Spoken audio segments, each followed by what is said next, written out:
Rahayu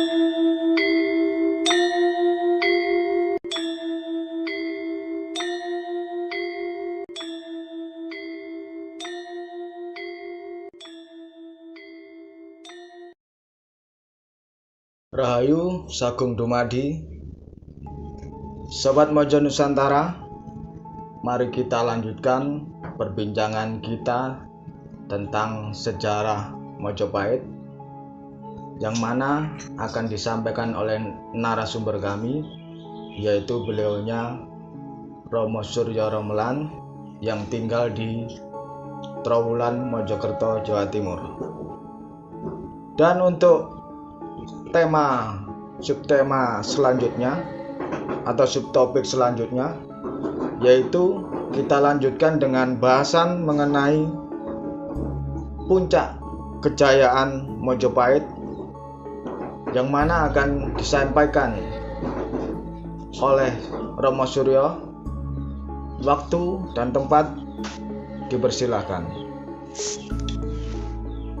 Terima kasih kepada saudara moderator yang telah memberikan waktu dan tempat kepada saya untuk menyampaikan ulasan atau bahasan terkait dengan subtopik yang dikehendaki, yaitu puncak kejayaan Mojopahit.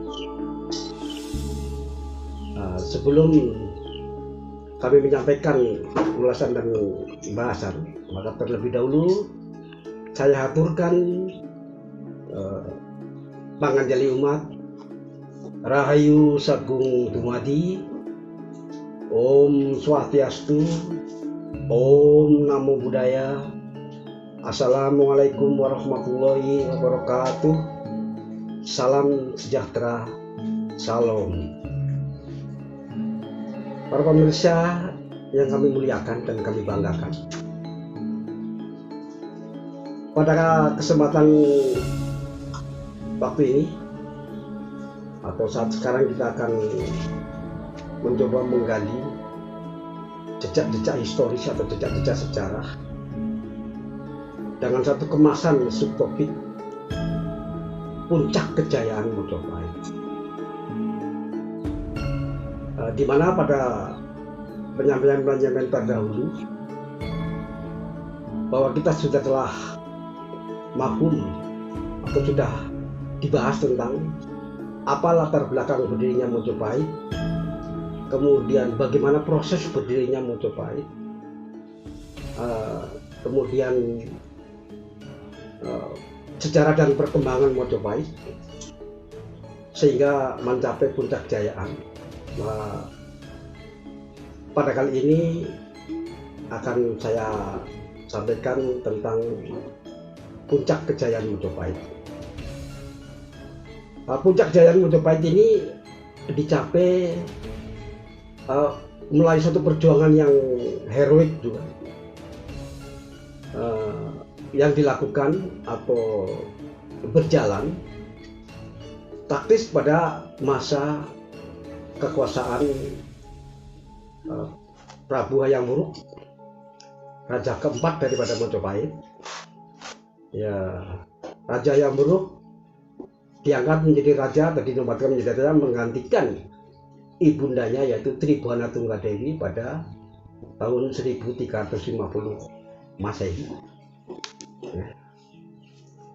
Di mana Gajah Mada waktu itu sudah diangkat, yaitu tahun 1331 sudah menjadi Mahapatih Mojopahit. Artinya pada waktu kekuasaan Hayam Wuruk, Gajah Mada masih tetap menjabat sebagai Mahapatih Mojopahit. Sesuai doktrin atau sumpah prasetya Gajah Mada yang diucapkan ketika diangkat menjadi Mahapatih, beliau mengatakan bahwa tidak akan merasa gembira, tidak akan merasakan mukti kalau belum bisa membuahkan atau palam buah membuahkan hasil untuk mempersatukan padukan Nusantara. Nah, disinilah kemudian pada era kekuasaan Hayam Wuruk, Gajah Mada mengimplementasikan apa yang menjadi sumpah dan konsep mempersatukan Nusantara dalam wilayah hegemoni Mojopahit, ya, atau sovereignty, kedaulatan Mojopahit. Pertama-tama Gajah Mada lah melakukan satu pembenahan teritorial. Dalam arti pembenahan teritorial ini Gajah Mada menggalang, ya, integrasi dengan raja-raja, ya, dengan raja-raja yang masih berada di luar Jawa, yang belum bergabung dengan Mojopahit. Karena apa? Ketika Singosari runtuh, yang tadinya Nusantara juga sudah dipersatukan melalui Singosari, kemudian karena keruntuhan Singosari akibatnya banyak raja-raja yang independen, menyatakan berdiri sendiri dan berdaulat.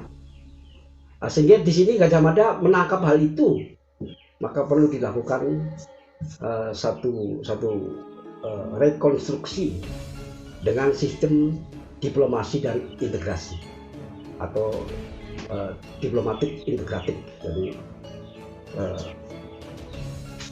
mengajak atau menyampaikan visi misi daripada Mojopahit untuk mempersatukan Nusantara Manunggal secara damai, secara diplomatik. Di antaranya adalah Gajah Mada melakukan perjalanan sosio-diplomatik ke Kerajaan Melayu, Sumatera, kemudian sampai ke wilayah Malaya, yaitu Melayu, dan sampai ke sebagian Indochina dan sebagainya. Yang ternyata legitimasi raja-raja di luar Jawa seperti di mancanegara itu tadi masih komitmen, masih konsisten mengakui hegemoni daripada kerajaan-kerajaan yang ada di Pulau Jawa yang sekarang telah berdiri dalam Mojopahit. Nah, dari sanalah kemudian Gajah Mada satu persatu melakukan perjalanan diplomatik integratif ke seluruh pulau-pulau di Nusantara, yang seluruh pulau-pulau Nusantara menyatakan sikap yang sama, yaitu berintegrasi dan mengakui hegemoni keberadaan Mojopahit secara legitimit.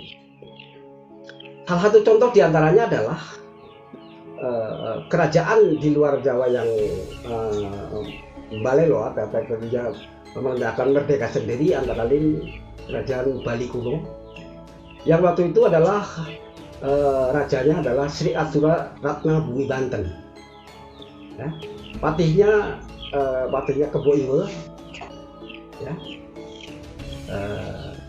berpusat di Bedahulu, ya, daerah Gianyar, itu menyatakan berdiri sendiri. Namun ketika terjadi pergolakan di Bali itu sendiri, maka para tetua adat, tetua agama menghadap ke Mojopahit untuk bagaimana bisa menenteramkan keadaan Mojopahit, keadaan Bali waktu itu. Maka diutuslah atau berangkatlah Gajah Mada dengan beberapa prajuritnya untuk ke Bali menenteramkan kondisi di Bali. Nah, ternyata hasilnya adalah Bali tetap menerima keberadaan Mojopahit. Namun waktu itu Patih Kebo Iwe menentang, tapi akhirnya mengakui juga dan luluh pemikirannya dan mau diajak ke Mojopahit. Nah, untuk menenteramkan kondisi di Bali, waktu itu Gajah Mada mengangkat salah seorang putranya Danyang Kepakisan. Danyang Kepakisan itu adalah Bagawanta atau Pendeta Agung Mojopahit era Hayam Wuruk, ya, dan guru besarnya Gajah Mada. Salah satu diantaranya adalah putranya bernama Sri Kresna Kepakisan, diangkat menjadi raja di Bali, menggantikan raja Bali kuno yaitu Sri Atsura Ratna Bumi Banten. Ya. Nah, kemudian bergelar dengan Sri Kresna Kepakisan atau Dalem Wawu Rawuh. Nah, itu di Bali dikenal seperti itu, dan sekarang menurunkan bangsawan-bangsawan di Bali dengan gelar Cok, Anak Agung, Gusti, dan lain sebagainya. Itu sistem integrasi Gajah Mada yang dilakukan untuk mempersatukan Nusantara. Kemudian di Jawa juga, maka diangkatlah putra-putra dan yang Pakisan yang lain untuk menerapkan integrasi di Pulau Jawa sendiri, antara lain yaitu Sri Juru Kepakisan, putra Danyang Kepakisan yang pertama, menjadi Adipati Blambangan. Kemudian Sri Bimo Sakti Kepakisan menjadi Adipati Pasuruan. Nah, itu untuk mengintegrasikan wilayah-wilayah di sekitar pusat Majapahit. Dan perempuan Sri Kusumo Jati Kepakisan menjadi adipati di Lombok atau Adipati Sasak. Inilah konsep integrasi secara diplomatik yang dilakukan oleh Gajah Mada, sehingga praktis Nusantara Manunggal menjadi satu kesatuan wilayah teritorial yang sangat luas di bawah naungan Panji-Padi hegemoni kebesaran Majapahit.